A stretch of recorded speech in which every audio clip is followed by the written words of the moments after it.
গাঁজা ধ্বংসে পুলিশ সক্রিয়, কিন্তু প্রশ্ন থেকেই যাচ্ছে বছরের পর বছর প্রশাসনের নাকে ডোকায় কিভাবে চলল 5 লক্ষ গাঁজা চাষ। সোমবার সোনামুড়া থানার উদ্যোগে গাঁজা বিরোধী অভিযানে ফের বড়সড় সাফল্যের দাবি করা হলেও এই অভিযানের মধ্য দিয়েই প্রশাসনিক ব্যর্থতার ভয়াবহ ছবি সামনে এলো। সোনামুড়া থানাধীন দোলঙ্গা এলাকায় অভিযান চালিয়ে 92টি ফ্ল্যাট জুড়ে প্রায় 5 লক্ষ পরিপক্ক গাঁজা গাছ কেটে ধ্বংস করা হয়েছে। অভিযানের নেতৃত্বে সোনামুড়া থানার ওসি তাপস দাস। তার বক্তব্য অনুযায়ী বন দপ্তরের জমিতে অবৈধভাবে এই গাঁজা চাষ করা হচ্ছিল, যা পুলিশ, টিএসআর ও বিএসএফ এর যৌথ উদ্যোগেই ধ্বংস করা হয়।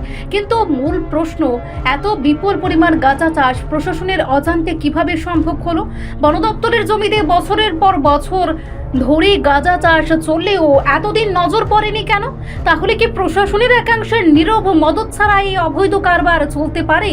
সরকারি নিয়মিত নেশা বিরোধী সাফল্যের ঢাক পেটালেও বাস্তবে এ ধরনের অভিযান প্রমাণ করে ব্যবস্থা নেওয়া হচ্ছে দেরিতে, চাপ পড়লে। বড় মাথাদের ধরা ছাড়া শুধু গাছ কেটে ছবি তুলে দায়িত্ব শেষ করলে নেশা কারবার বন্ধ হবে না।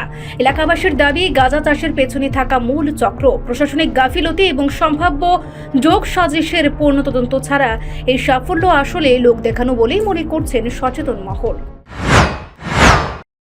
আমরা অন্যান্য দিনের মতো গোপন সংবাদের ভিত্তিতে আমাদের সোনামুড়া থানার অন্তর্গত যে দুলুঙ্গা এরিয়া আছে, এখানে গাঁজা ডিস্ট্রাকশন অপারেশন করা হয়, যেটা সকাল থেকে শুরু হয়, সকাল 8:30 থেকে বিকাল 4:30 পর্যন্ত।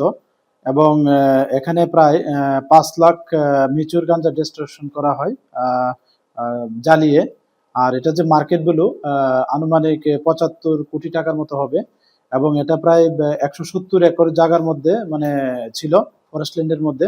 এবং এটাতে পার্টিসিপেট করেছে আমরা সোনামুড়া থানা, সিপাহীজলা ডিস্ট্রিক্ট আর্ম পুলিশ এবং আমাদের যে বিএসএফ ব্যাটালিয়ন আছে, 81 battalion BSF, 49 battalion BSF, 69 battalion BSF, 43 battalion BSF এবং আমাদের যে টিএসআর বাহিনী আছে, 5th BN TSR, 9 battalion TSR, 11 battalion TSR, 14 battalion TSR এবং 14 ব্যাটালিয়ন ওমেন টিএসআর, সঙ্গে আমাদের যে সোনামুড়া ফরেস্ট ডিভিশন যে আছে অফিসার এবং স্টাফ, ওনারাও পার্টিসিপেট করেছেন।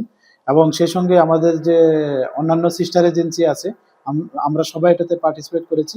এবং আমাদের যে এই গাঁজা ডিস্ট্রাকশন অপারেশন এটা চলতে থাকবে। Thank you. রিপোর্ট সংবাদ প্রতীক্ষা।